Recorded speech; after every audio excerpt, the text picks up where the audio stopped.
think the first thing that comes through very clearly is that if you're a chartered accountant, you're very likely to experience an ethical dilemma at least once, perhaps more often than that during your career. And I think what's also very clear is that it's not just the technical dilemmas that people will experience. I mean, we're used to thinking about accountants making judgments about what to disclose, how to measure something, tax issues, those sorts of technical things, which CAs are trained to deal with. But actually, I think what this research finds, which is actually different from previous research, is that people are experiencing a lot of behavioural issues as well.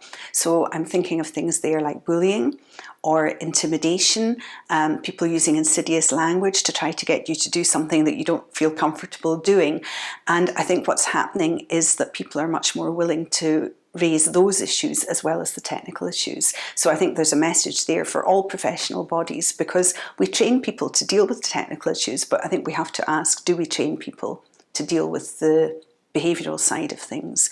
I think what people said was that when they experienced a dilemma, they did try to deal with it. So actually that's very positive. Most people spoke up internally within their organisation. They tried to do something about the issue.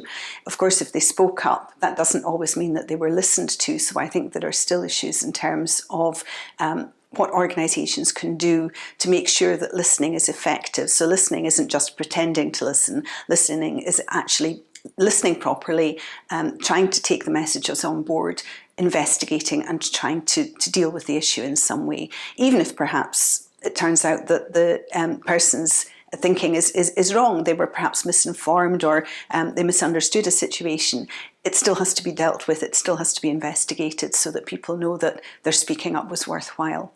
I think what people said to us was that they needed to be really resilient, really tenacious, because sometimes the organisational cultures weren't really conducive to speaking up. And I think there's a message there for CAs as well, because we teach the technical side, but do we equip people with the kind of strategies that can help them to have difficult conversations, to be resilient, to speak up?